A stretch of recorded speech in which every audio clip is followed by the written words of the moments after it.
পরিবেশন করে শোনাবেন ইনশাআল্লাহ। আসসালামু আলাইকুম। নাত রাসূল সাল্লাল্লাহু আলাইহি তেমনি গাই তোমার শানে তেমনি গাই তোমার শানে নবী মুহাম্মদ শফিউ উম্মত নবী মুহাম্মদ শফিউ উম্মত কি গাইব তোমার গুণগান খোদার পানা তোমার সম্মান কি গাইব তোমার গুণগান খোদার পানা তোমার সম্মান তোমার ওসিলায় পেয়েছি কুরআন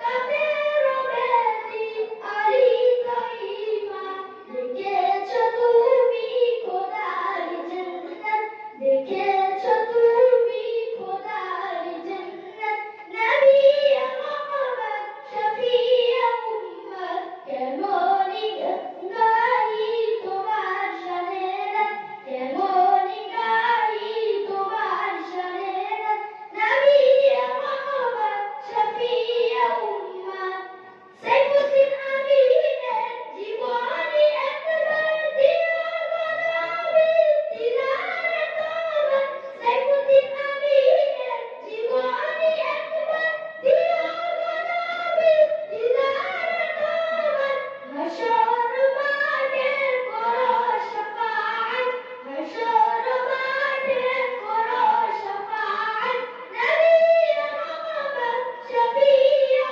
উম্মত কেমনি গাই তোমার শানে কেমনি গাই তোমার শানে নবী মুহাম্মদ শফিউ উম্মত কই হুজুরা কোথায় গেছে? রাখুন কই? সবাই চলে এসেছেন? সব চলে এসেছেন?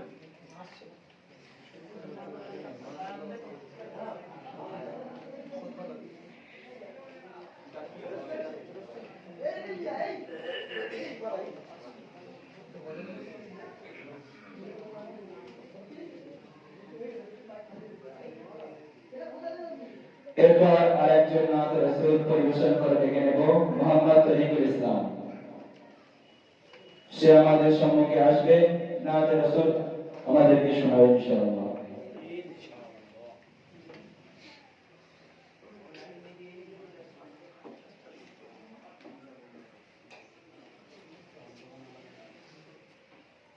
আসসালামু আলাইকুম। নাত রাসূল সাল্লাল্লাহু আলাইহি ওয়াসাল্লাম।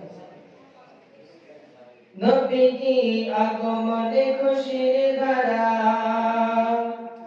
নবরূপে সেজেছে আইব সুন্দরা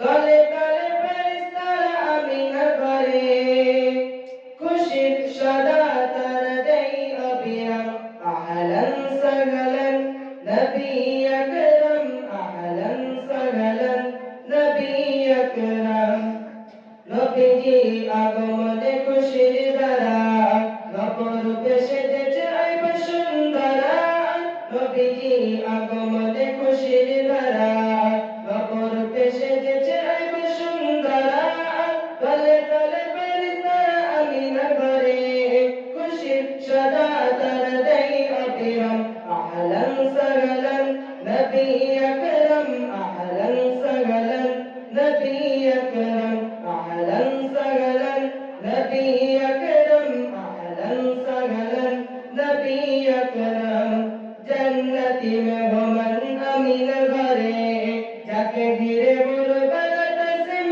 করে জান্নাতি মেহমান আমিন ঘরে যাকে ঘিরে বলবালা তাসিম করে আরশে আসিমে লেগেছে মেলা আরশে আসিমে লেগেছে মেলা শোনা যায় সুরে সুরে দরুদ সালাম আহলান সাহলান নবী আকরাম আহলান সাহলান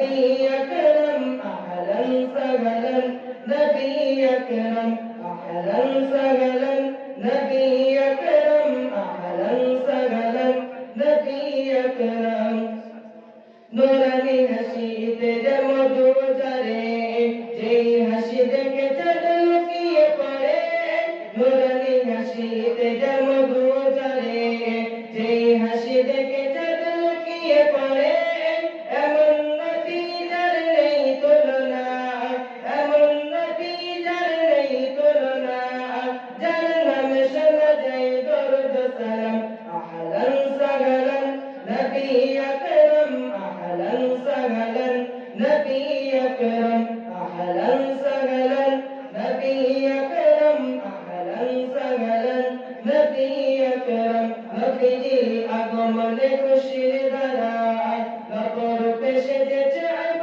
সুন্দরায় গলে তলে পানি সারা আমিনা ঘরে খুশির সদা তারা দেয় অবিরাম أهلا سهلا نبي أكرم أهلا سهلا نبي أكرم أهلا سهلا نبي أكرم أهلا سهلا نبي أكرم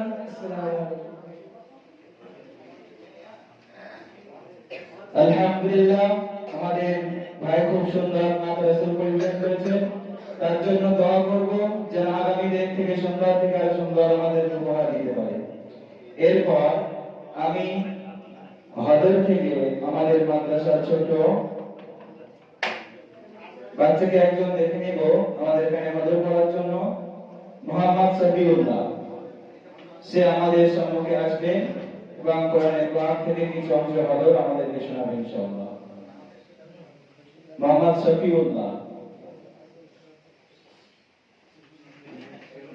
ওনা দেরি করো না হ্যাঁ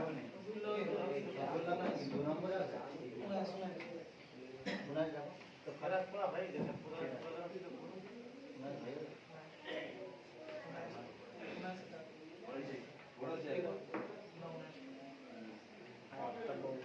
কেরাত পড়ার জন্য ডেকে নেব মোহাম্মদ উনাইস সে আমাদের সম্মুখে আসবে এবং কোরআনের পাক থেকে কিছু অংশ তেলাওয়াত করে আমাদের শোনাবে আমরা তার তেলাওয়াতকে ধীরস্থির এবং মনোযোগ করে শুনবো ইনশাআল্লাহ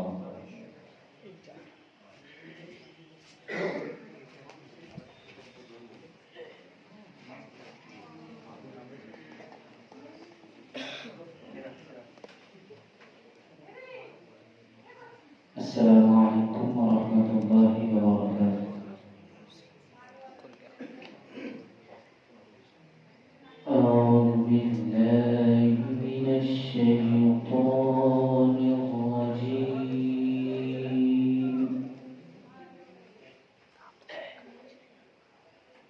بسم الله الرحمن الرحيم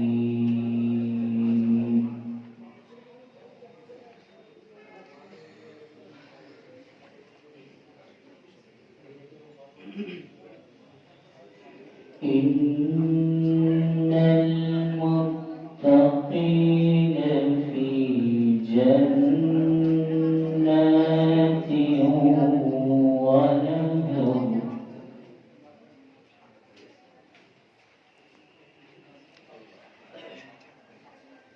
في مقعد صدق عند مليك مقتدر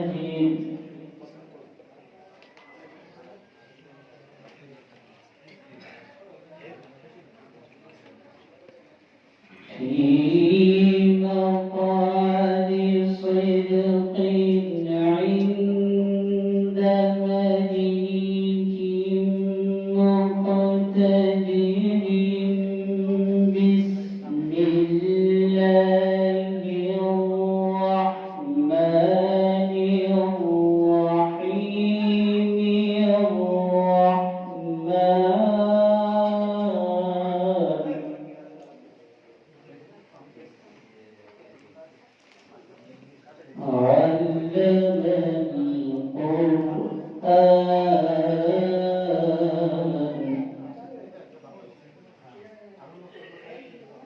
خلق الإنسان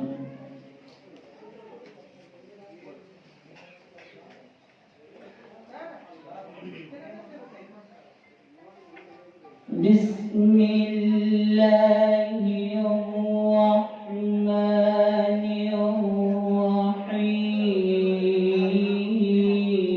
الرحيم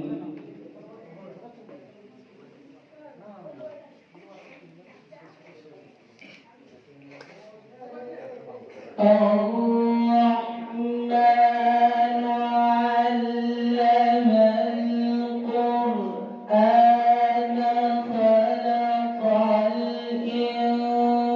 الإنسان علمه البيان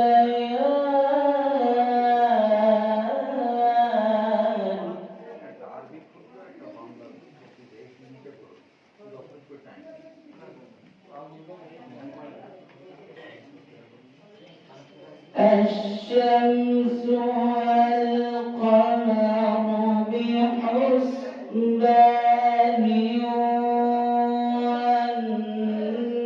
والنجم والشجر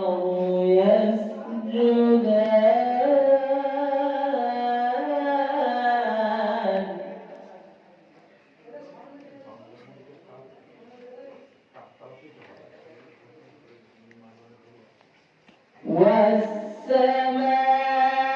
والسماء رفعها ووضع الميزان ألا تطغوا في الميزان ألا تطغوا في الميزان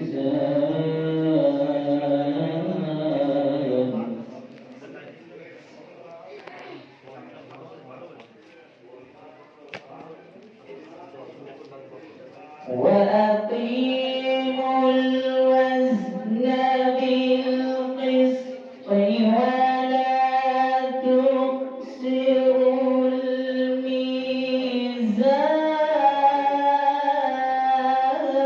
الميزان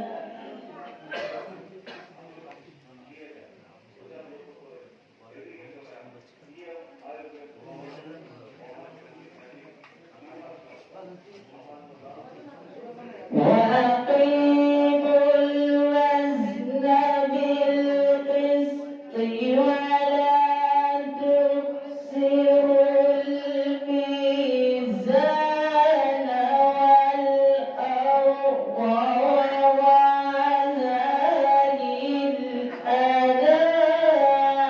للأنام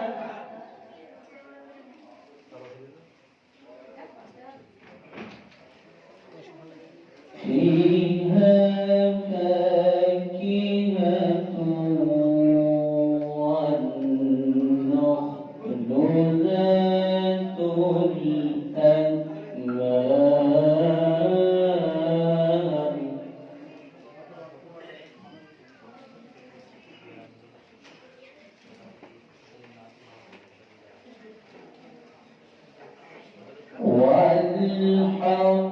والحب العصف والريحان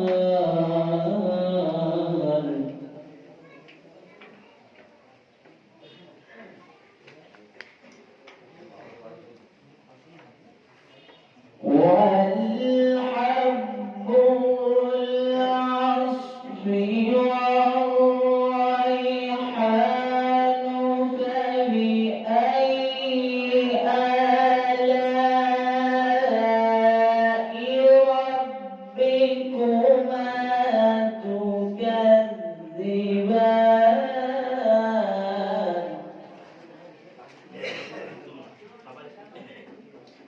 فبأي آلاء ربكما تكذبان صدق الله العظيم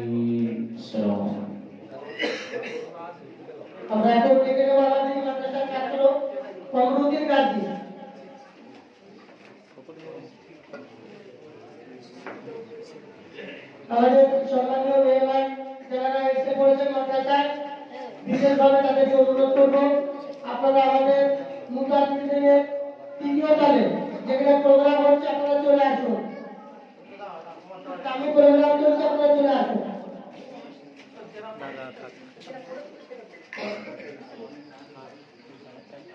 السلام عليكم ورحمة الله وبركاته. أعوذ بالله من الشيطان الرجيم. بسم الله الرحمن الرحيم. إن الله اشترى من المؤمنين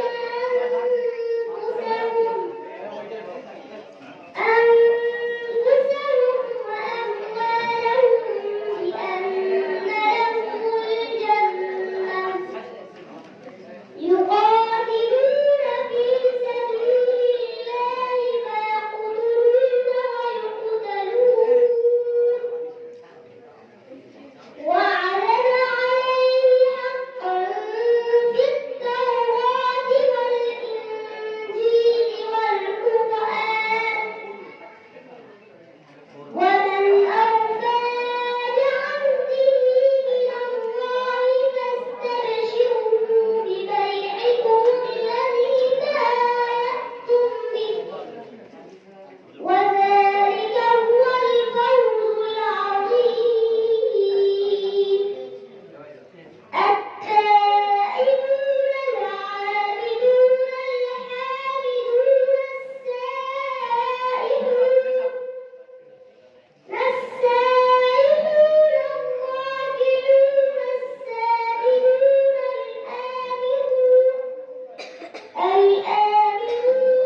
بالمعروف والناهون عن المنكر والحافظون لحدود الله وبشر المؤمنين. صدق الله العظيم. আলহামদুলিল্লাহ, আমাদের সকলের সামনে ছোট বাচ্চা খুব সুন্দর তেলাওয়াত করলেন। এখন আমরা ডেকে নিব আমাদের এই মাদ্রাসার ছাত্র নাম পরিবেশন করে শোনাবে মোমতাজ, মোহাম্মদ মোমতাজ হোসেন।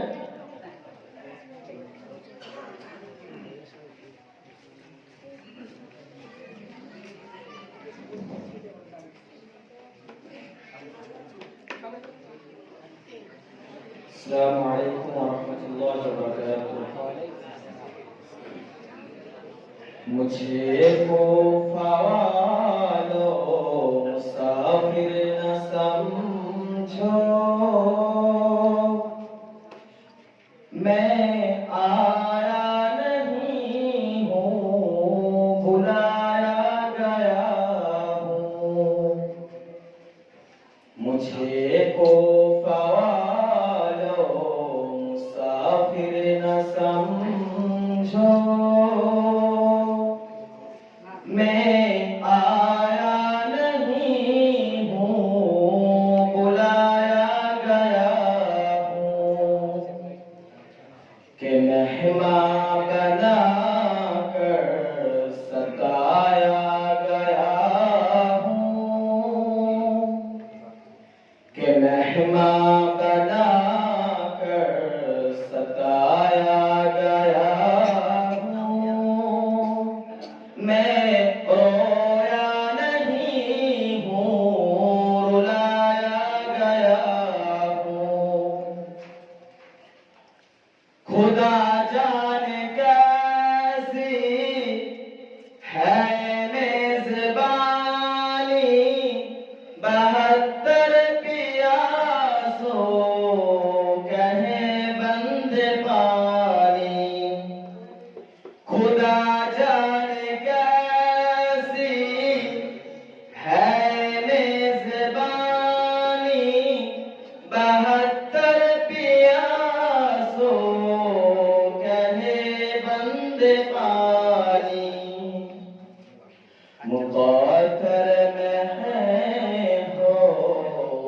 कौसर का पीना मुक़ातर में है हौज़ कौसर का पीना मैं प्यासा नहीं हूँ पिलाया गया हूँ मुझे कोफ़ा वालो मुसाफिर न समझो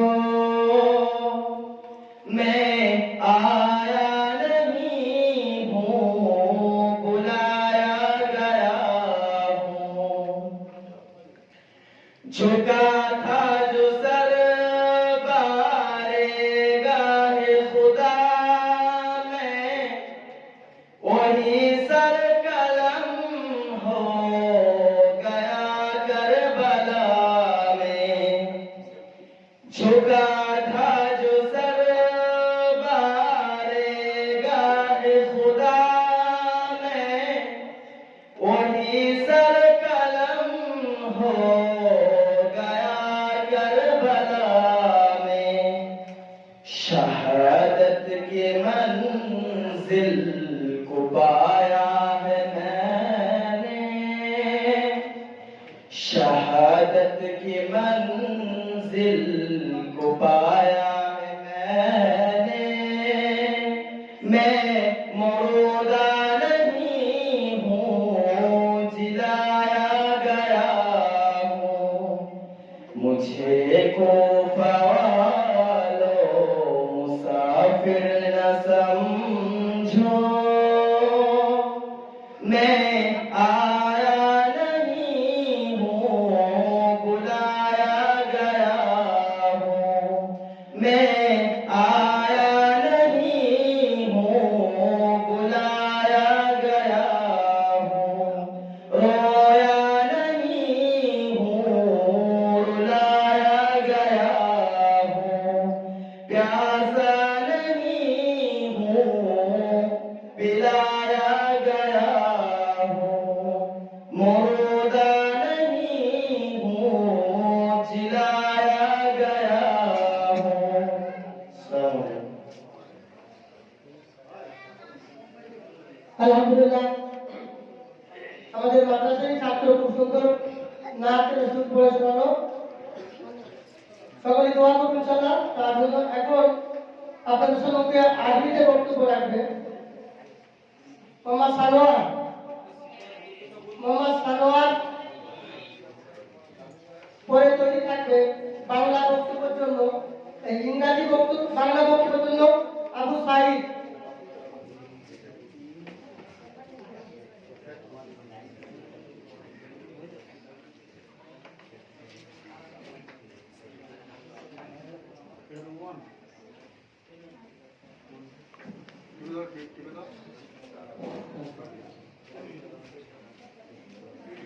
السلام عليكم ورحمة الله وبركاته. وعليكم السلام ورحمة الله وبركاته. أحمد الله الذي أمر الناس بالمعروف ونهاهم عن المنكر، وأصلي وأسلم على النبي الأكرم الذي أرشد الناس إلى الأمر بالمعروف والنهي عن المنكر، وعلى من نهى نحو النبي صلى الله عليه وسلم واتسم بصفات رجال لا تلهيهم تجارة ولا بيع عن ذكر الله وإقام الصلاة وإيتاء الزكاة يخافون يوما تتقلب فيه القلوب والأبصار. أما بعد فأعوذ بالله من الشيطان الرجيم. بسم الله الرحمن الرحيم. ولتكن منكم أمة يدعون إلى الخير ويأمرون بالمعروف وينهون عن المنكر وأولئك هم المفلحون. رئيس الحفلة الموقر وسادة البررة وزملاء الصالحين، إني أتمنى أن أخطب بين أيديكم خطبة يسيرة وجيزة حول موضوع الأمر بالمعروف والنهي عن المنكر. فالالتماس منكم جميعا أن ترغبوا في السماع والعمل بالمعروف والزهادة في المنكرات. إخواني في الإسلام، الله الذي خلق الجن والبشر يريد أن يدخل عباده في جنات عرضها السماوات والأرض، لذلك هدى الناس إلى صراط مستقيم والشؤون التي تهديهم إلى الجنة والرضوان.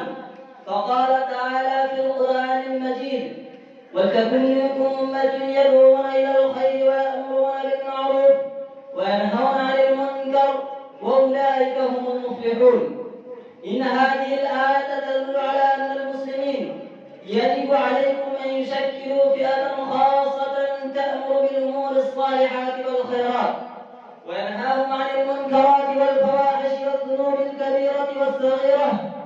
عندما تقوم هذه الجماعة فئة كبيرة عدد كبير من أفراد المجتمع البشري يستحق الجنة وأعلاها، وعندما تنصرف هذه الفئة عن وظيفتها يستحق عدد كبير من الناس العذاب الخالد والجزاء الدائم المرضي.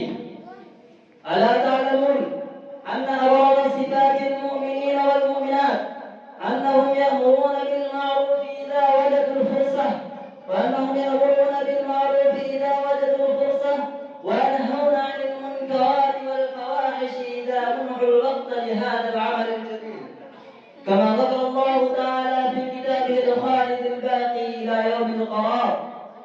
والمؤمنون والمؤمنات بعضهم أولياء بعض يأمرون بالمعروف وينهون عن المنكر ويقيمون الصلاة ويؤتون الزكاة. وبذا أختم كلامي، والسلام عليكم ورحمة الله وبركاته. আলহামদুলিল্লাহ, আমরা শুনছিলাম আরবিতে বক্তব্য দিচ্ছিল। তো এখন আমাদের এই মাদ্রাসায় আপনারা অবশ্যই জানতে পারবেন যে ইংরাজিতেও বক্তব্য দেওয়ার মতো ছাত্র তৈরি আছে আমাদের, একের পর এক আসবে। এখন আমি ডেকে নেবো আমাদের এই মাদ্রাসার জমাতের উস্তাদ শরীফের ছাত্র আবু সাইদ বাংলা বক্তব্য করবেন।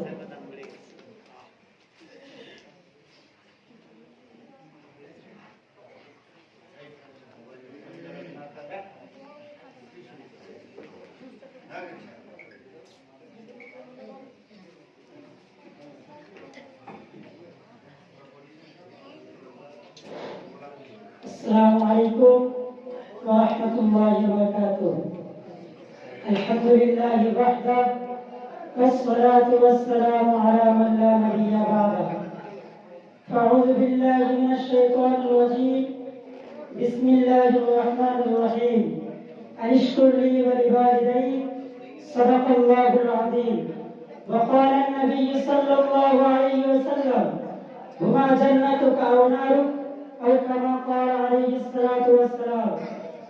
যাবতীয় উপাসনা আরাধনার সমরায় প্রশংসা সেই বিশ্ব নিয়ন্তার প্রতি নিবেদিত হোক, যিনি মহিয়ান গরিয়ান সর্বশক্তিমান অনন্ত অসীম দয়ালু কৃপাবান, সমগ্র সৃষ্টি জীব যার করে গুণগান, যার বিনা ইশারায় চন্দ্র সূর্য উদিত হয় না ও অস্ত যায় না।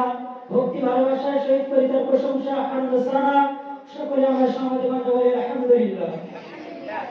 অনন্ত অসংখ্য দরুদ ও সালাম বর্ষিত হোক জনাবে আরবি মুহাম্মদ রাসূলুল্লাহ সাল্লাল্লাহু আলাইহি ওয়াসাল্লামের প্রতি। অতঃপর মঞ্চে উপবিষ্ট শ্রদ্ধেয় সম্মানীয় সভাপতি সাহেব ও মহামান্য আমাদের সম্মুখে বসে থাকা আমার প্রিয় শ্রোতা মণ্ডলী, এক কথায় যারা জ্ঞানে গুণে ও মর্যাদা ও বয়সে বড় তাদের প্রতি যথাযোগ্য শ্রদ্ধা ও সম্মান, সর্ববয়সীদের প্রতি অকৃত্রিম প্রীতি ভালোবাসা ও বৈজ্ঞানিকদের প্রতি সীমাহীন স্নেহ জানিয়ে আজকে আমাদের এই আঞ্জুমানের আলোচ্য বিষয় পিতামাতার হক তথা অধিকার সম্পর্কে কোরআন ও হাদিস দ্বারা কিছু আলোকপাত করতে চাই। পিতামাতার হক তথা অধিকার সংক্রান্ত আলোকপাত করার প্রারম্ভে মহানবী সাল্লাল্লাহু আলাইহি ওয়াসাল্লামের সেই অমূল্য বাণীর কথা স্মরণে পড়ে যায়। ইবনে মাজাহ শরীফে হযরত মুহাম্মদ রাদিয়াল্লাহু তাআলা আনহু বর্ণনা করেন, ইন্না রাজুলান ক্বালা ইয়া রাসূলুল্লাহ, এক ব্যক্তি হুজুর সাল্লাল্লাহু আলাইহি ওয়াসাল্লামকে জিজ্ঞাসা করলেন, ইয়া রাসূলুল্লাহ মা হাক্কুল ওয়ালিদাইন আলা ওয়ালাদিহিমা, অর্থাৎ সন্তানের প্রতি পিতামাতার হক তথা অধিকার কি?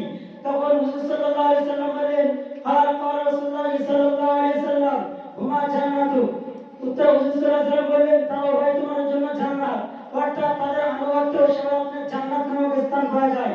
আর আও নারু, আর তাদের সাথে অশ্লীল অসন্তুষ্টি ব্যাপারে জাহান্নামে পৌঁছে দেয়। সম্মানিত বন্ধুগণ, শুধু তাই নয়, পিতামাতার আনুগত্য অধিকার সম্পর্কে বলা হয়েছে যে যতক্ষণ পর্যন্ত যাদের ফরজ আইন না হয়, ফরজে কিফায়া স্তরে থাকে, তখন পিতামাতার অনুমতি ব্যতীত সন্তানের জন্য জিহাদ যোগদান করা বৈধ নয়।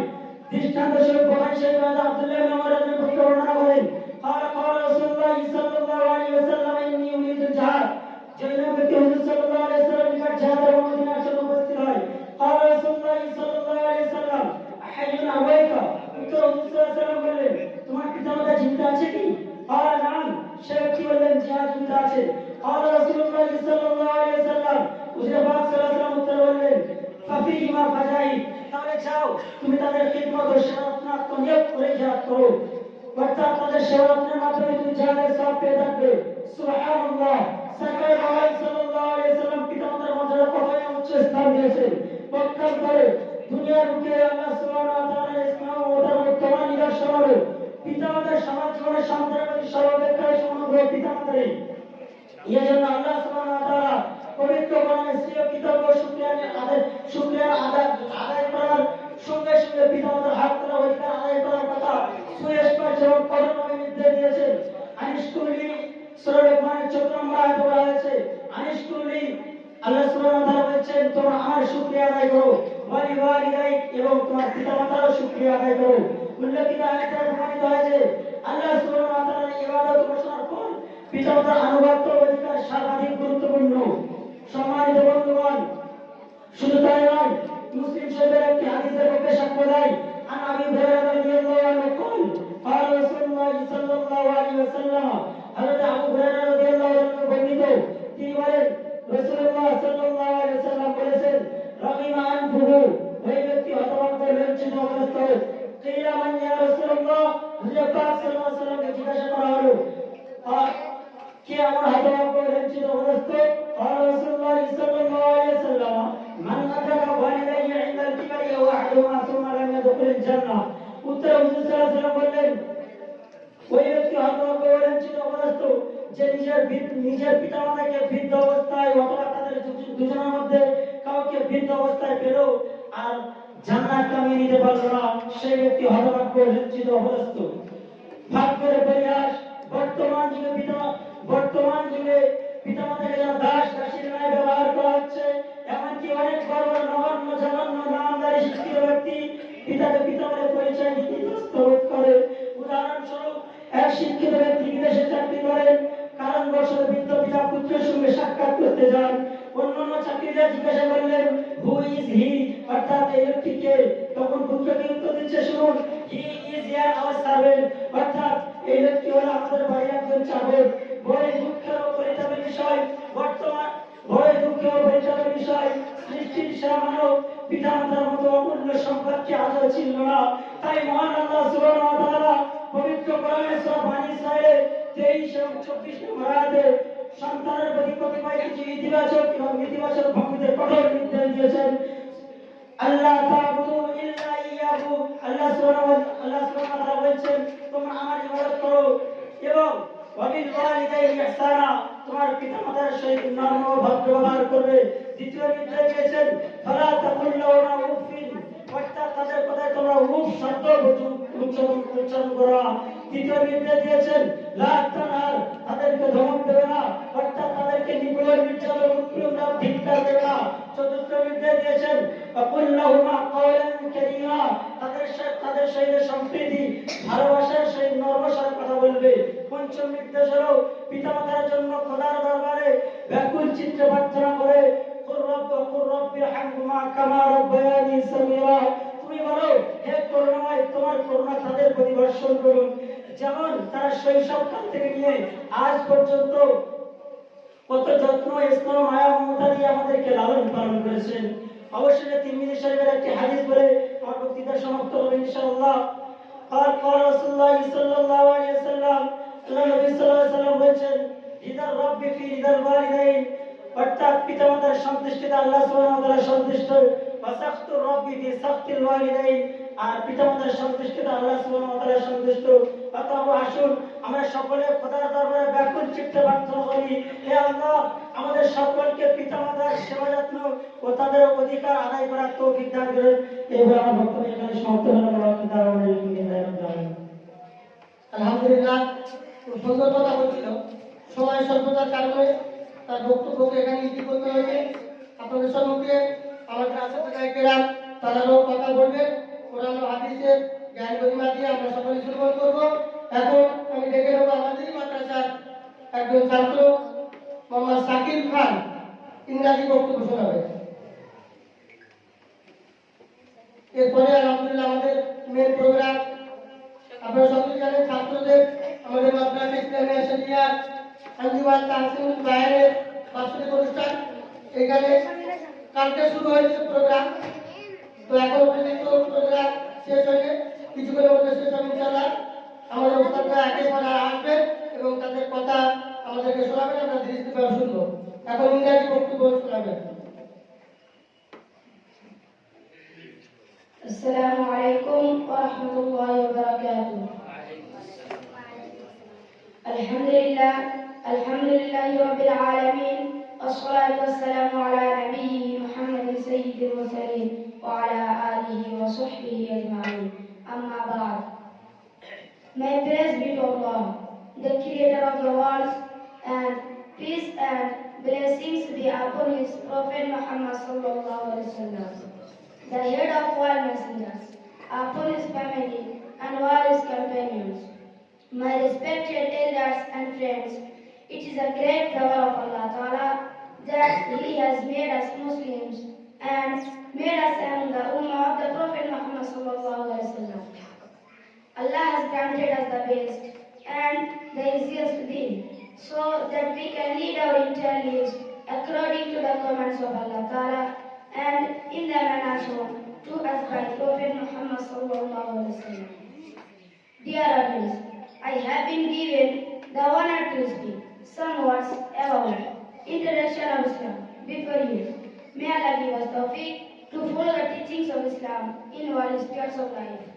Allah says in the Holy Quran, "Inna ad-dina 'inda Allahi Islam." Verily, the religion before Allah is Islam. Surah Al-Imran. At another place, Allah says, وَمَنْ يَبْتَغِ غَيْرَ الْإِسْلَامِ دِينًا فَلَنْ يُقْبَلَ مِنْهُ وَهُوَ فِي الْآخِرَةِ مِنَ الْخَاسِرِينَ. If anyone desires a religion other than Islam, never will it be accepted of him, and in the hereafter he will be in the ranks of those who have lost. Surah Al-Imran. Dear brothers, Islam is based on 5 major principles. Number 1, to testify that no one has the right to be worshipped but Allah, and Muhammad sallallahu alaihi wasallam is Allah's apostle. Number 2, to perform 5 times salah daily. Number 3, to keep fast in the month of Ramadan. Number 4, to pay yearly zakat to the poor. Number 5, to perform Hajj once in lifetime. Here, I will conclude my talk with sincere prayers to Allah that He give us tawfiq to follow the teachings of Islam in all aspects of life. وآخر دعوانا أن الحمد لله رب العالمين. আলহামদুলিল্লাহ, আপনারা দেখলেন অনেকই ধারণা আছে এখনো পর্যন্ত যে মাদ্রাসায় শুধু কোরআন এবং হাদিস নিয়ে পড়ে থাকে, ইসলামিক কোনো শিক্ষা তারা জানে না। এটা ভুল ধারণা। আলহামদুলিল্লাহ, আমাদের মাদ্রাসার আসাদাদের মেহনত বা তাদের প্রচেষ্টা, আমরা চাই আমাদের প্রত্যেকটা ছাত্র শুধু দিনের শিক্ষা নয়, সঙ্গে সঙ্গে দুনিয়াবী শিক্ষা এমন তৈরি হোক যারা কেউ ডাক্তারি পড়তে পারে, মাওলানা হওয়ার পরে, হাফেজ হওয়ার পরে কেউ ইঞ্জিনিয়ার করতে পারে। তার জন্য আমাদের মাদ্রাসার কর্তৃপক্ষ এবং মাদ্রাসার আসাদাদের সকলের প্রচেষ্টা যোগ্য মাস্টার মশাই রাখা আছে। তারা ইংলিশ, বাংলা, অঙ্ক, ইতিহাস, ভূগোল নিয়ে পড়াশোনা করে এবং তাদেরকে শেখায়। তো এখন আমাদের মাঝে কথা বলবেন আমাদের মাদ্রাসা উস্তাদ জনাব মাওলানা মুফতি নওয়াবুদ্দিন সাহেব। তিনি আসবেন এবং তারা কথা আমাদেরকে সকলকে শ্রবণ করাবেন। আমরা সকলেই ধীরে স্থিরভাবে এবং মনোযোগ দিয়ে শুনবো। বিশেষ করে যারা গার্জিয়ান এসেছেন, আপনাদের দরকার এমন কিছু কথা উস্তাদরা বলবেন যেগুলো খুবই প্রয়োজন আপনাদের জানা। আমি চাইবো আমাদের মুফতি সাহেব আসবেন এবং কিছু কথা বলবেন।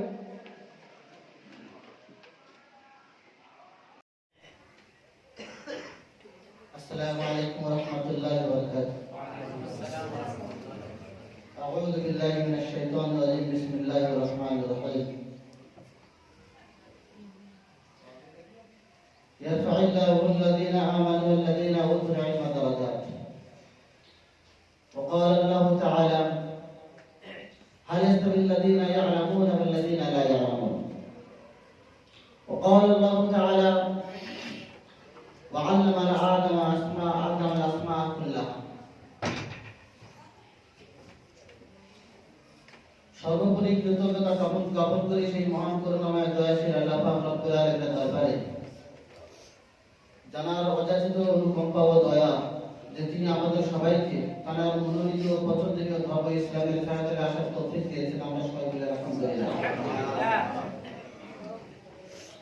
প্রিয় শ্রোতা মণ্ডলী, তারপরে পরে জানাই সেই মহামানবের প্রতি লক্ষ কোটি দরুদ বর্ষিত হোক, যিনি মা আমিনার লাল, মা ফাতেমার মা আমিনার লাল, মনুর বিলাল, প্রিয় নবী মুহাম্মদ সাল্লাল্লাহু আলাইহি ওয়াসাল্লাম সজ্জায় সজ্জিত জানার বুক খাইয়ে যখন হযরত আবু বকর সিদ্দিক রাদিয়াল্লাহু তাআলা আনহু যখন আমরা আয়েশা রাদিয়াল্লাহু তাআলা বক্ষে বসে যখন তিনি তার শেষ নিঃশ্বাস ত্যাগ করছিলেন, হযরত আবু বকর সিদ্দিক রাদিয়াল্লাহু তাআলা আনহু দেখছেন যে তার ছোট মুবারক দুটি খালি হচ্ছে, তার ছোট দুটি জান হচ্ছে। হযরত আবু বকর সিদ্দিক রাদিয়াল্লাহু তাআলা আনহু নিজের কানটা নিয়ে যখন নিজের মুখে ঠোঁটের কাছে নিয়ে গেলেন, শুধুমাত্র তারা দুইটা ঠোঁট দিয়ে এই আওয়াজ আসছে, ইয়া হাবিল উম্মতি ইয়া হাবিল উম্মতি। যখন মা আমিনা যখন দুনিয়ার বুকে ভূমিষ্ঠ যখন তার সন্তানকে জন্ম দিলেন, তখন তারা ঠোঁট দুটো হয়ে নড়ছিল। আম্মা জান আমিনা নিজের কানটা নিয়ে যখন তার সন্তানের কানে যখন কান রাখলেন, এই শব্দ যেন ফুসফুস করে আসছে, ইয়া হাবিল উম্মতি ইয়া হাবিল উম্মতি। যে মহামানব যিনি দুনিয়ার বুকে যখন এসেছিলেন, তার আগমন ইয়া হাবিল উম্মতি ইয়া হাবিল উম্মতি, যারা দুনিয়া থেকে ত্যাগ ছেড়েছে ইয়া হাবিল উম্মতি ইয়া হাবিল উম্মতি। যে নবী যেমন সাত আসমানকে ভেদ করে যখন মহানবুল আলামিনের সাথে যখন সিদরাতুল মুনতাহা পার করে আল্লাহ পাক রব্বুল আলামিন দিদার লাভ করেছিলেন, তখন যখন আল্লাহ পাক রব্বুল আলামিনের সাথে কথোপকথন হচ্ছিল, তখন মুহাম্মদ সাল্লাল্লাহু আলাইহি ওয়াসাল্লামকে আল্লাহ জিজ্ঞাসা করেছিল যে, আল্লাহ ইয়া মুহাম্মদ, তুমি আমার সাথে আজকে সাক্ষাতে এসেছো, আমার বন্ধু, আমার প্রিয়তম, তুমি আমার জন্য কি এনেছো? আল্লাহ রাসূল সাল্লাল্লাহু আলাইহি ওয়াসাল্লাম সেই সময় বলেছিল, আল্লাহ পাক রব্বুল আলামিন প্রথমে নবীকে বললেন, আত-তাহিয়াতু লিল্লাহি ওয়াস সালাওয়াতু ওয়াত তাইয়্যিবাতু।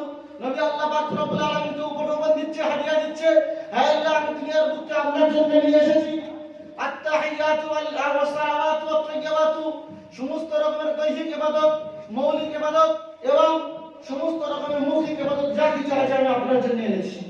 আল্লাহর এই ইবাদত যখন আল্লাহ যখন মাহবুব যখন তার জন্য তিনটে হাদিয়া দিলেন, তো আল্লাহ খুশি হয়ে আল্লাহর মাহবুবকে তিনটে হাদিয়া দিলেন। আসসালামু আলাইকা আইয়ুহান নবী ওয়া রাহমাতুল্লাহি ওয়া বারাকাতুহু। হে নবী, আমি তোমার প্রতি খুশি হয়ে গেছি, তুমি আমাকে তিনটে হাদিয়া দিয়েছো, আমিও তোমাকে তিনটে হাদিয়া দিলাম। আসসালামু আলাইকা আইয়ুহান নবী ওয়া রাহমাতুল্লাহি ওয়া বারাকাতুহু।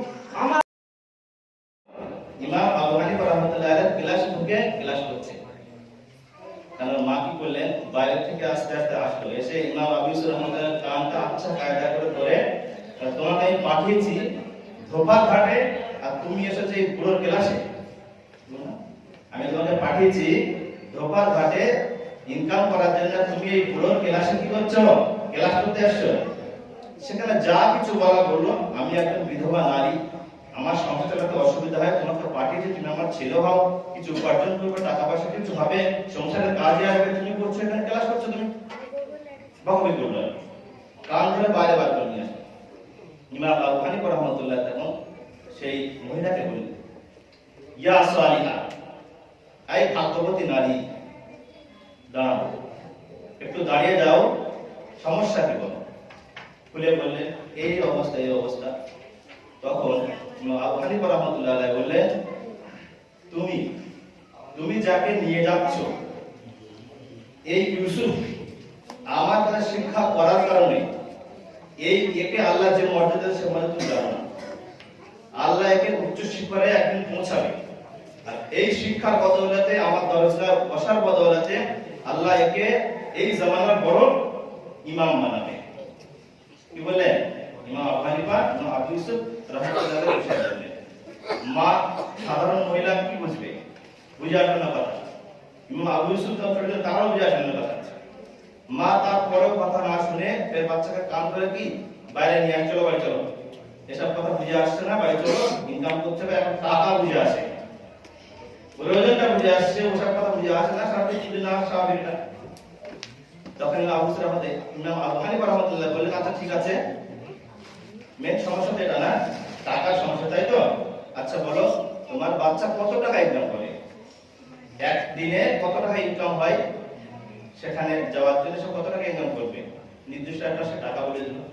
ইমাম আবু হানিফা রাহমাতুল্লাহ বলেন, ঠিক আছে, আমি প্রত্যেক দিনের এই পরিমাণ টাকা আমি একে দিয়ে দেব, এই বাচ্চাকে তুমি পড়া থেকে বাধা দিও না, এটা পড়তে দাও। ইমাম আবু হানিফা রাহমাতুল্লাহ কি করলেন, সেই বাচ্চাকে পড়ানোর জন্য নিজের গাড়ি থেকে টাকা খরচ করে কি করলেন, শিক্ষা দেওয়ার ব্যবস্থা করে দিলেন। তাহলে শিক্ষক হলো কি ছাত্রের গার্জিয়ান হয়ে গেল, এইভাবে শিক্ষক হতে থাকলো। মা মেনে গেল, কারণ টাকা পয়সা ছিল, অসুবিধা এখন নেই, বিনাটা যদি ওখানে না গিয়ে ইনকাম হয়ে যায় ঠিক আছে। ইমাম আবু হানিফা রাহমাতুল্লাহ আলাইহি ইমাম ইউসুফকে শিক্ষা দিতে থাকলেন, শিক্ষা করতে থাকলেন। আস্তে আস্তে আস্তে আস্তে আস্তে যখন বড় হলেন, ইমাম আবু ইউসুফ রাহমাতুল্লাহ আলাইহি আল্লাহ রাব্বুল আলামিন সেই যুগে হারুন রশিদ, সেই যুগের কি ছিল, বাদশা ছিল। সেই হারুন রশিদের জামানাতে ইমাম আবু ইউসুফ রাহমাতুল্লাহ আলাইহিকে সুপ্রিম কোর্টের চিফ জাস্টিসটা কি করলেন, মনোনীত করলেন। কথা বলছিলাম, তাহলে হারুন রশিদের জামানার কি চিফ জাস্টিস হিসাবে কি গণনা হয়ে গেলেন, তিনি নিযুক্ত হয়ে গেলেন এবং ইমাম আবু ইউসুফ নামে কি প্রচলিত হয়ে গেলেন। ইউসুফ থেকে কি হলো, ইমাম আবু ইউসুফ রাহমাতুল্লাহ আলাইহি। আচ্ছা, মাঝখানে একটি কথা ছেড়ে গিয়েছে, যখন ইমাম আবু হানিফা রাহমাতুল্লাহ আলাইহি মাকে যখন বলছিল যে তুমি বাচ্চাকে নিয়ে যখন আমার এখানে রাখো, একটা কথা বলেছিলেন, বললেন যে এই তোমার যে ছেলে একদিন এমন একটা সময় আসবে, সেই সময়তে বাদশাহের দস্তরখানে সব থেকে বড় হালুয়া, সেই সময় যেগুলো সেগুলো চলতো, সেই হালুয়া ইনশাআল্লাহ সে খাবে। এই ঘটনা হলো, একটা সময় আসলো, ইমাম আবু ইউসুফ রাহমাতুল্লাহ আলাইহি যখন বড় হলেন, জাস্টিস হয়ে গেলেন, হারুন রশিদ এক সময় তিনি তলব করলেন জাস্টিসকে তার দরবারে। সমস্ত বড় বড় মানুষ এখানে আসলো, দরবার লাগলো, খানা খাওয়ার জন্য দস্তরখান লেগে গেল, বড় বড় গণ্যমান্য ব্যক্তি তারাও আসলো। যখন সেখানে খেতে লাগলো সকলেই, ইমাম আবু ইউসুফ রাহমাতুল্লাহ আলাইহি তেমন কাঁদছিলেন, চোখ দিয়ে পানি টপটপ হচ্ছিল। হারুন রশিদ সেই বাদশার পাশে তাকে বসানো হয়েছিল, সেই দস্তরখানে বসানো হয়েছিল। আর জিজ্ঞাসা করছে কি হলো, কি সমস্যা, কি কান্নার কারণটা কি?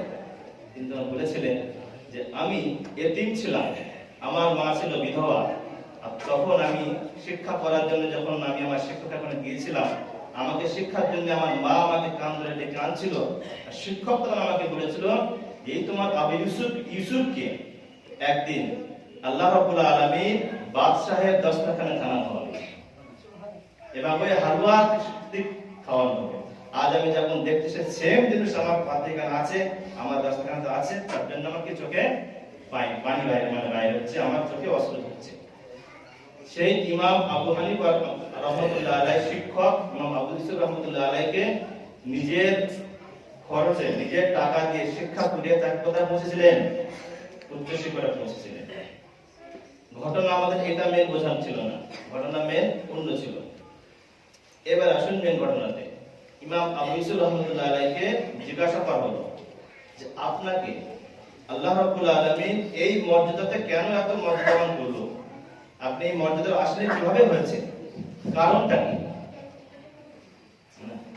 তিনি তখন বলেছিলেন আমি মর্যাদার আসনে আসীন হয়েছি, এর কারণ হচ্ছে যে আমি আমার শিক্ষক ইমাম আবু হানিফা রাহমাতুল্লাহ আলাইহির দরজগাতে পাবন্দি করতাম। কি করতাম? পাবন্দি মানে কামাই করতাম না, নাগা করতাম না। আমি পাবন্দির সঙ্গে রেগুলার ক্লাস করতাম, আর তার কাছ থেকে আমি কি পরিপূর্ণ শিক্ষা নিয়েছি, তার দোয়া নিয়েছি। আল্লাহ রাব্বুল আলামিন আমাকে কি করেছে, এই উচ্চ শিক্ষা আমাকে পৌঁছেছে। তাই বোঝা গেল শিক্ষা কত মর্যাদা। আমরা যারা ছাত্র ভাইরা আছি, আমরা যদি সেই ইমাম আবু ইউসুফ রাহমাতুল্লাহ আলাইহির মতো যদি আমরা শিক্ষা অর্জন করি, আমরা যদি পাবন্দের সঙ্গে আমরা যদি মানুষের সাথে হাজির হই, তো ইনশাআল্লাহ আমরা কতটা না হতে পারলেও যেমনটা প্রয়োজন ইনশাআল্লাহ আমাদেরকে করবে। এর জন্য ছাত্রের শুধু সহযোগিতা নয়, শিক্ষকের সহযোগিতা হতে হবে, অভিভাবকের সহযোগিতা হতে হবে, গার্জেনের সহযোগিতা হতে হবে। বাইরে থেকে গার্জেন যদি নিয়মিত যদি বাচ্চাকে মানুষের সাথে না পাঠায়, তাহলে কিন্তু এই শিক্ষা দ্বারা কিন্তু ওই জিনিস পাওয়া যাবে না যে জিনিস আমাদের বুজুর্গরা দিনরা পেয়েছে, তাই না? আর আল্লাহ রাব্বুল আলামিন কোরআনে কি বললেন? ইয়া আইয়ুহাল্লাযীনা আমানু মিনকুম ওয়াল্লাযী, তারপর কি আল্লাহ রাব্বুল আলামিন কি বলছেন? যে যার সিনার মধ্যে শিক্ষার সাথে সাথে ঈমান থাকবে, তাকে আমি উচ্চ মর্যাদাবান করব। তার কোনো খাওয়ার অভাব হবে না, তার কোনো কি পয়সার অভাব হবে না, তার কোনো কি হবে না, কোনো রকম দুঃখ কষ্ট থাকবে না। দুনিয়াতে হবে না, ইনশাআল্লাহ আখিরাতে হবে না। এখন কথা হচ্ছে, তাহলে সমস্যা কি দুনিয়া আমার হচ্ছে কি হবে? আমাদের আলেম ওলামাদের আপনি দেখতেই পাচ্ছেন কি অবস্থাতে আমরা আছি। সকলেই আমরা একই কথা বলে থাকি যে আলেম ওলামা সেই উন্নতি হয় না, তাই না? হয় না তো? এই কথা না আপনারা এখানে বলবেন না, কিন্তু অধিকাংশ গার্জেন এই কথা, বাচ্চাকে মাদ্রাসা দিয়ে কি করব? মাদ্রাসায় যাওয়ার পরে সেই বাচ্চা ওখানে মাঠ থেকে বেরিয়ে কি করবে? ইনকামের রাস্তা নেই, ইনকাম করতে পারবে না, খাওয়া দাওয়া করতে ঠিক মতো হবে না। আমার বড় ছেলে কত উচ্চ পয়সা ইনকাম করে নিয়েছে, আমার ছোট ছেলে মাদ্রাসাতে পড়ছে, এই ভালো হবে না, তো কি করে হবে? মাদ্রাসায় পড়লে তো হবে না, দিনের শিক্ষা দিয়ে তো লাভ হবে না, তাই না? দেখেন, একজন ব্যক্তি যদি গরু কিনতে যায় বাজারে, আর গরু গাভী গরু, কি গরু? গাভী, তাই না? দুধ পান করার জন্য, ঠিক দুধের জন্য যদি কেনে, ঠিক আছে, দুধ খাওয়ার জন্য গাভী কিনবে। যদি কোনো ব্যক্তি যায় বাজারে গোবরের জন্য যদি গাভী গরু কেনে, কিসের জন্য? গোবরের জন্য গাভী গরু, সে বেকুব না বেকুব না? বুদ্ধিমান না নাকি বুদ্ধিমান না? বুদ্ধিমান কি? গোবরের জন্য কি কিনছে? গরু। গোবরের প্রয়োজন তাই গরু কিনছে। গোবরের জন্য গরু কেনা লাগে? হ্যাঁ, দুধ পান করতে যদি হয় আপনার, এখন তো খুবই দুধের প্রয়োজন বেশি, আপনি গরু কিনলেন, ঠিক আছে, লাভবান হবে, গরু খাওয়ার জন্য ঠিক আছে। কিন্তু কেউ যদি শুধু গরু কেনার জন্য কি করে? গাভী কিনতে যায়, সরি, যদি আপনার গোবর মানে কেনার জন্য, গোবরের জন্য যদি কি গরু কিনতে যায়, গাভী কিনতে যায়, সে লস হয়ে যাবে। কেন? আপনি দুধের জন্যই আপনি গাভী কেনেন, যে আপনি দুধ দিবে, আর রইলা বা গোবর তো এমনিই পাবেন, ও তো ফ্রি এমনিই পাবে, তাই না? আর তাআল্লুমু ইবাদত, ইলম শিক্ষা করা, ইলম অর্জন করা হচ্ছে কি ইবাদত। ইলম অর্জন করতে হবে আল্লাহর জন্য, রাসূলের সন্তুষ্টির জন্য, দ্বীনের খাতিরে, আখিরাতের জন্য কি দ্বীন শিক্ষা করতে হবে। আমি যদি মনে করি দ্বীন শিক্ষা করছি এই জন্য দুনিয়া পাবো, তো এমন হয়ে যাবে যে আমি গাভী গরু কিনছি কিসের জন্য? গোবরের জন্য। আমাকে ইলম শিক্ষা অর্জন করাতে হবে বাচ্চাকে কিসের জন্য? আল্লাহ রাসূলের জন্য করতে হবে। আর রইল দুনিয়া, এ তো এমনিই হবে, গোবর তো এমনিই পাবো, সেই জন্য আল্লাহর খাতিরে করি ইনশাআল্লাহ।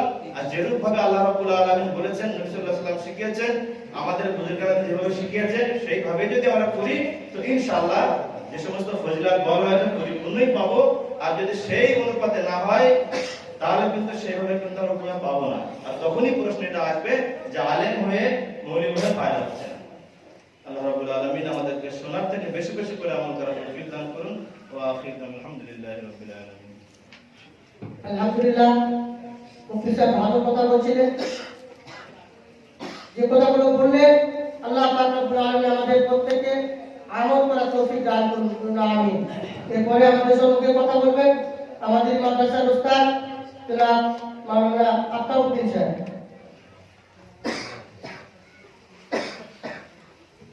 আলহামদুলিল্লাহ, আলহামদুলিল্লাহ, কাফা ওয়া সালামুন আলা ইবাদিহিল্লাযীনা ইসতাফা, আম্মা বা'দ। তাহা মা আনজালনা আলাইকাল কুরআনা লিতাশকা। উপস্থিত অভিভাবকগণ এবং আমার ছাত্রগণ, সকলকে জানাই আন্তরিক ভালোবাসা ও শুভেচ্ছা। আপনাদেরকে এখানে আহ্বান করা হয়েছে, ডাকা হয়েছে, উদ্দেশ্য কিছু ছিল। সেই উদ্দেশ্যটি তুলে ধরবো আমি। দেখেন, পৃথিবীতে যত মনীষী, যত অলি, গওস, কুতুব, আবদাল তৈরি হয়েছে, এর পিছনে বেশিরভাগ কুরবানি আছে, ত্যাগ আছে মাদের।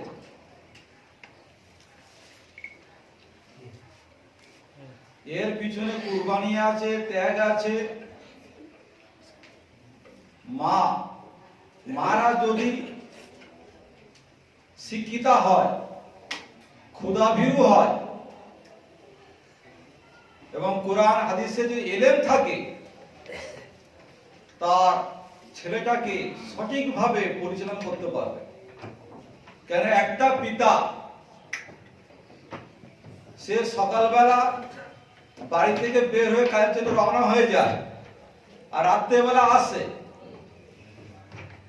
সারাদিনটা একটা ছোট্ট শিশু, একটা বাচ্চা মায়ের সংস্পর্শ তত্ত্বাবধানে থাকে।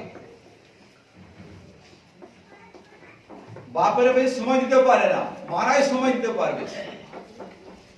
তো প্রথম হচ্ছে মাকে ভালো হতে হবে। মায়ের মধ্যে হুজুর আকরাম সাল্লাল্লাহু আলাইহি সাল্লামের আদর্শ এবং উম্মুল মুমিনিন হুজুর আকরাম সাল্লাল্লাহু আলাইহি সাল্লামের জননী, অর্ধাঙ্গিনী, তার ইতিহাস, তাদের চরিত্র, তাদের ব্যবহার, তাদের লেনদেন, এসব সমস্ত জিনিস জানতে হবে আমাদের। আপনি বলেন আব্দুল কাদের জিলানী রহমাতুল্লাহ আলাইহি, নিজামুদ্দিন আউলিয়া রহমাতুল্লাহ আলাইহি, কুতুবউদ্দিন বখতিয়ারি কাকি রহমাতুল্লাহ আলাইহি, খাজা মঞ্চিস্তি রহমাতুল্লাহ আলাইহি, আবু বকর সিদ্দিকী রহমাতুল্লাহ আলাইহি, এদের পিছনে ইতিহাস আপনি খোঁজেন, মাদের কুরবানি, সব মাদের কুরবানি। মারা ছোটবেলা থেকে তাকে লালন পালন করে ঠিকভাবে। আব্দুল কাদের জিলানী রহমাতুল্লাহ আলাইহি যখন তাকে মাদ্রাসায় পাঠাবার জন্য মা মনস্থ করলেন যে আমার ছেলেকে মাদ্রাসায় পড়াতে হবে, কাফালা শহীদ দিয়ে দিলেন আর কিছু আশরাফি টাকা তিনার এই ভেতরের গেঞ্জির ভিতরে বগলের দিকে সেলাই করে দিয়ে দিয়েছিলেন যে বাচ্চা যাবে। কেন? আগে ধরে তো যানবাহন ছিল না, কাফেলার সঙ্গে একসঙ্গে 10 জন, 20 জন, 15 জন যেত। আগে ডাকু চোর রাস্তায় তারা আক্রমণ করত। তো সেই জন্য মা বলে দিয়েছিলেন, বাবা তুমি যাবে, যদি তোমাকে চোর ডাকাতের সম্মুখীন হতে হয় তাহলে কিন্তু তুমি সত্য কথা বলবে, সত্য কথা বলবে যে আমার মা অমুক জায়গায় সেলাই করে টাকাটা এখানে রেখে দিয়েছে। দেখো মা, দেখো প্রথমেই যখন মাদ্রাসায় যাচ্ছে তাকে বলেছে কি সত্য কথা বলবে, সত্য কথা বলবে। খাজা মঞ্চিস্তি রহমাতুল্লাহ আলাইহি মাকে একদিন বলছে যে মা, আমার হাতে এত মুসলমান হয়েছে, ইসলাম গ্রহণ করেছে, এটা আমার কামাল। মা বলছে না, তোমার কামাল নয়, এটা তোমার কর্তৃত্ব, এটা নয়। তখন মাকে জিজ্ঞাসা করছে, মা কেমন ভাবে? বলছে তুমি যে এত বড় হয়েছে, কার জন্য বড় হয়েছে জানো? যে তোমাকে শৈশবকালে আমি কোনোদিন বিনা অজুতে দুধ পান করাইনি। শৈশবকালে 2.5 বছর যাবত যে বিনা অজুতে দুধ পান করাই, যত বড় হয়েছে। আর যদি বাপেরা, মায়েরা যদি বাচ্চার সামনে শরীরে খিলাফ কার্যকলাপ করে, তাদের সামনে মিথ্যা কথা বলায়, তাদের সামনে ধোঁকা দেয়, তাদের সামনে বিড়ি সিগারেট খায়, তাদের সামনে মারপিট করে, তো বাপও বাচ্চারাও শিখবে যে আমার বাপ এটা খাচ্ছে, আমার বাপ এটা করছে, তাহলে আমাকে তো কেন করতে হবে? অনুসরণ কেন? একটা হচ্ছে বাচ্চা, একটা চাইল্ডের, একটা শিশু, তার অন্তরে হচ্ছে একটা ব্ল্যাক বোর্ডের নাই, ব্ল্যাক বোর্ড স্বচ্ছ, তার উপরে যেটা লেখা থাকবে সেটা হচ্ছে ক্যাচ করবে বাচ্চা। ঠিক পিতামাতা যখন নিজের কার্যকলাপটাকে বাচ্চার সামনে তুলে ধরবে, ভালো ধরলে ভালো বাচ্চা নেবে, খারাপটা ধরলে খারাপটা নিয়ে নেবে বাচ্চা। সেজন্য মাদ্রাসা এখানে যারা শিক্ষায়ন করে, যে সমস্ত শিক্ষক আছে প্রত্যেকেই বিভিন্ন প্রতিষ্ঠান থেকে পড়াশোনা করে এসছে, তারা বিভিন্ন আল্লাহ সহবত থেকে পড়াশোনা করে এসছে। কেন? কোরআন হাদিসের এলেম হচ্ছে আমার একটা এলেমের ম্যাগনেট, এ মানুষকে সচ্চরিত্র বানায়, আদর্শবান বানায়। কেন আল্লাহ সুবহানাহু ওয়া তাআলা খোদ রসুলিয়ে বলছে, তাহা মান জালনা আলাইকাল কোরআন লিতাশকা, হে নবী আমি আপনার উপরে কোরআন অবতীর্ণ করেছি এই জন্য করি নাই যে আপনার ভাগ্যকে বিনষ্ট করে দেবে, বরং আপনার ভাগ্যকে সুপ্রসন্ন করে দেবে। যে কোরআন মানুষকে বিপদগামী করবে এর জন্য কোরআন অবতীর্ণ হয় না, মানুষকে সঠিক রাস্তা দেখাবে। সেটাই আমরা প্রতিদিন সূরা ফাতিহা ইহদিনাস সিরাতাল মুস্তাকিম সিরাতাল লাযিনা আনআমতা আলাইহিম গায়রিল মাগদুবি আলাইহিম ওয়ালাদ-দাল্লিন, প্রতিদিন এটা চাচ্ছি আমরা।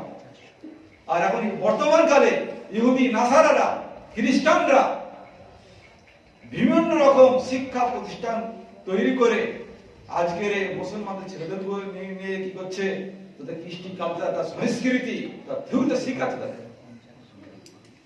আজকের আমরা যদি মুসলমান জাতি নিজস্ব যদি প্রতিষ্ঠান করি, নিজস্ব ইউনিভার্সিটি করি, নিজস্ব যদি মিশন করি, তাহলে কি হবে? একে ইসলামিক পদ্ধতিতে ইসলামিক কারিকুলামের মাধ্যমে শিক্ষা পেলে কি হবে? আগে বাড়বে। কেন?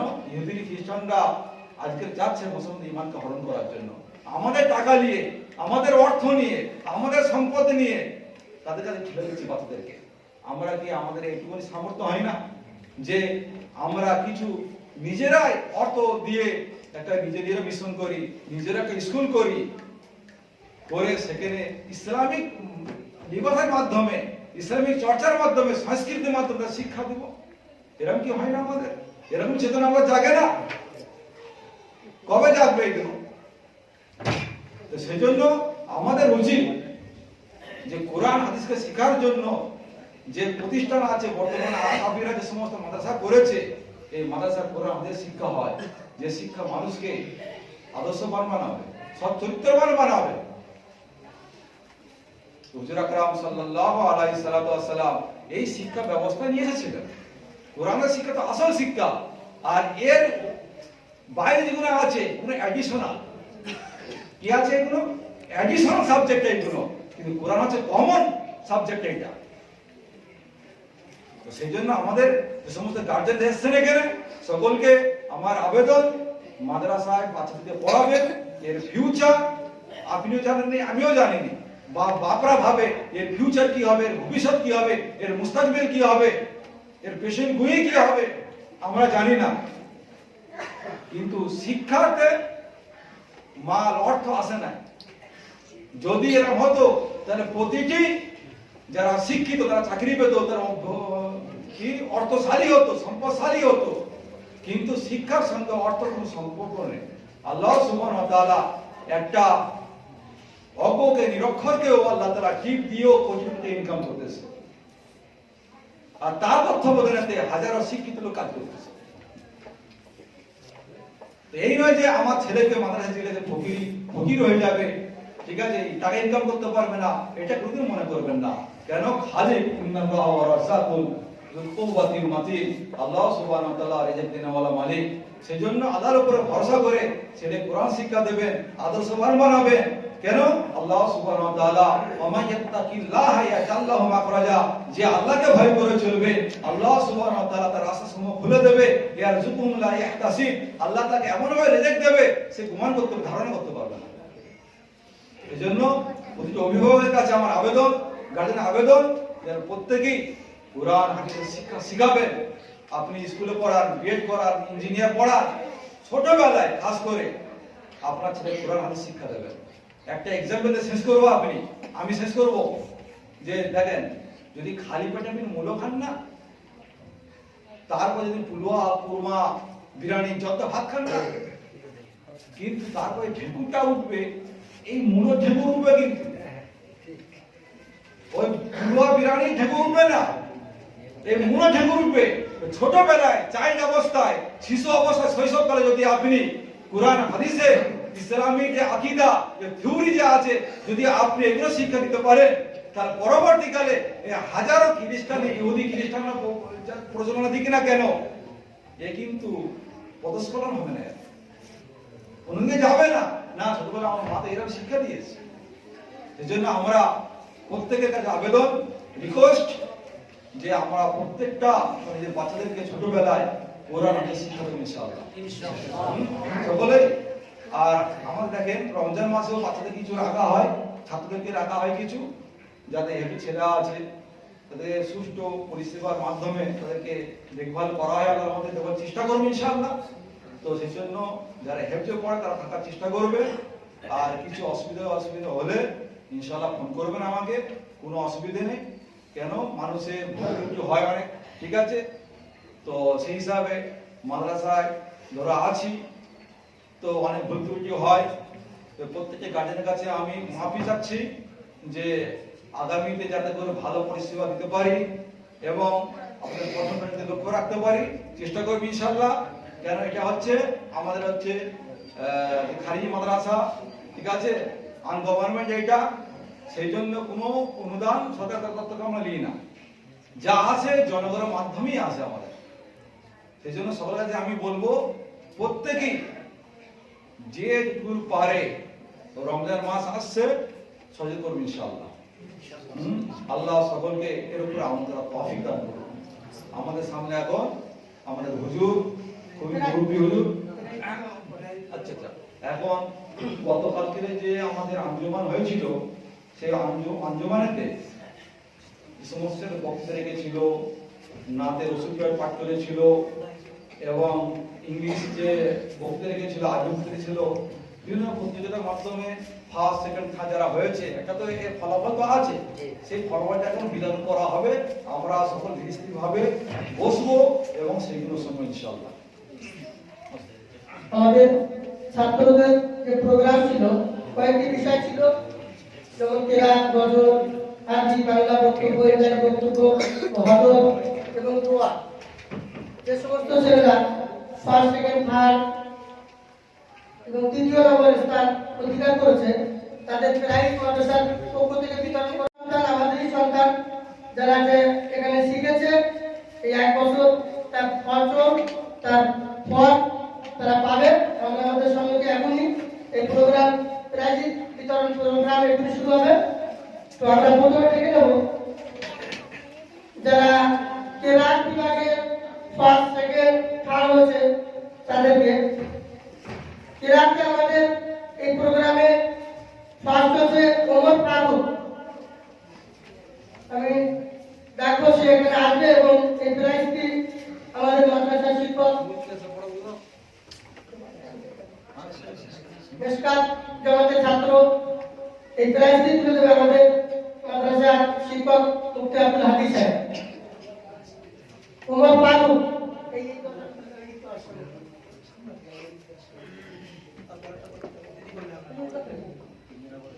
দ্বিতীয় স্থান অধিকার করেছে উনাইস আহমদ। তৃতীয় স্থান সানোয়ার মোল্লা কুকাদারি। একটা 30 নামাজ হবে। তারপরে আমরা দ্বিতীয় পর্ব আমাদের নাত হান প্রথম স্থান অধিকার করেছে শরীফুল ইসলাম। এই প্রাইজ দিতে আমাদের মাস্টার ওস্তাদ মুফতি আব্দুল সালাম সাহেব। এবং দ্বিতীয় স্থান মুমতাজ মন্ডল তরিকুল ইসলাম। গজলের দ্বিতীয় হচ্ছে দুটো ছাত্র, মুমতাজ মন্ডল এবং তরিকুল ইসলাম। তৃতীয় স্থান অধিকার করেছে নুরুদ্দিন গাজী। আমি তাকে ডেকে নেব, সে তাড়াতাড়ি স্টেজে প্রাইজটা নিয়ে নেবে। নুরুদ্দিন গাজী।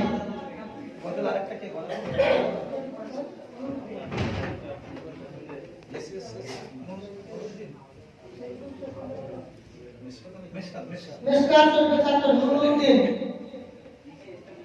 বাড়ি কুমারজন। কুমারজন বাড়ি। আচ্ছা, আমাদের তৃতীয় পর্ব খুতবা। প্রথম স্থান অধিকার করেছে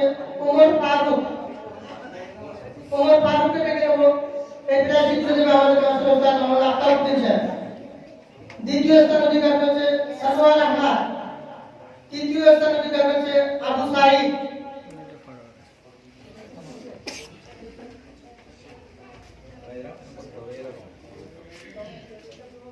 আমাদের আরো একটি পর্ব আরবি বক্তব্য। আরবি বক্তব্যে ফার্স্ট হয়েছে সারওয়ার আহমদ, দ্বিতীয় হয়েছে আব্দুর রশিদ, তৃতীয় হয়েছে নুরুদ্দিন গাজী। প্রথম এই জেলা চিত্র দেবে আমাদের মাদ্রাসার প্রবীণ আলেম জনাব মাওলানা মাসুদুর রহমান সাহেব।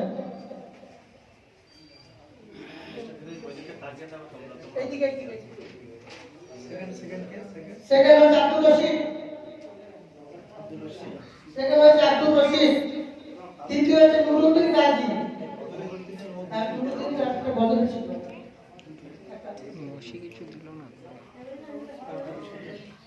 আমাদের আরো একটি পর্ব বাংলা বক্তব্য। বাংলা বক্তব্যে ফার্স্ট হচ্ছে আব্দুর রশিদ, দ্বিতীয় স্থান অধিকার করেছে হাফিজুর রহমান। এই প্রায় চিত্র দেবে আমাদের মাদ্রাসার একজন ছাত্র রাখে মাওলানা মঈনুদ্দিন সাহেব। হাফিজুর রহমান এবং আবু সাইদ তৃতীয় স্থান।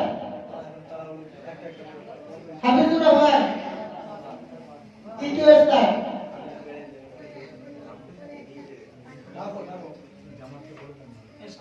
মেশকাত জামাতের ছাত্র হাফিজুর রহমান দ্বিতীয় স্থান। আব্দুর রশিদ ফার্স্ট। প্রথম আব্দুর রশিদ গাজী, বাংলা বক্তব্য।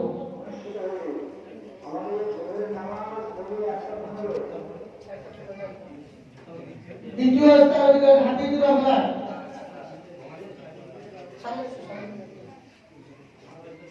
তৃতীয় স্থান অধিকার করেছে আবু সাইদ।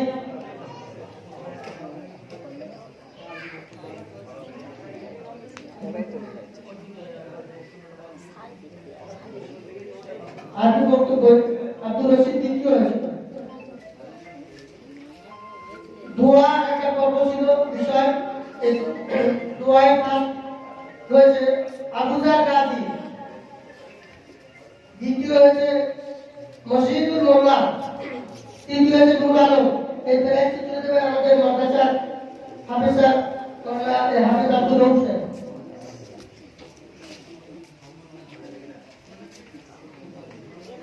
সেটা হচ্ছে মসজিদুল, আর হচ্ছে নূর আলম।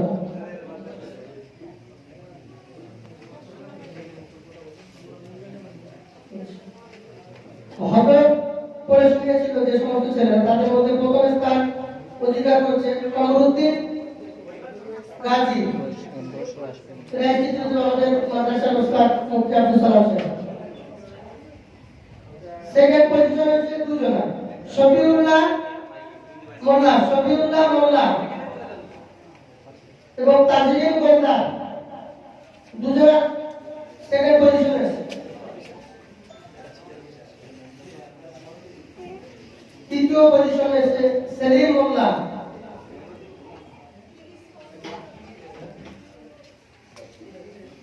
ইংরাজি বক্তব্য ফার্স্ট হচ্ছে শাকিল আহমদ খান। এই প্রায় চিত্র দেবে আমাদের মাদ্রাসার স্যার মাস্টার ফারুক সাহেব।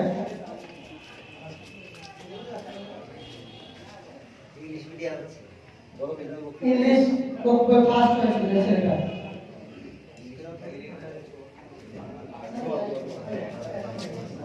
এখন ছেলেরা যারা বাইরে আছে ভিতর চলে যেতে দেওয়া হবে। আমাদের মাদ্রাসার প্রবীণ আলেম, আমাদের সকলের দোস্তান মাওলানা মাসুদুর রহমান সাহেব দোয়া করছেন।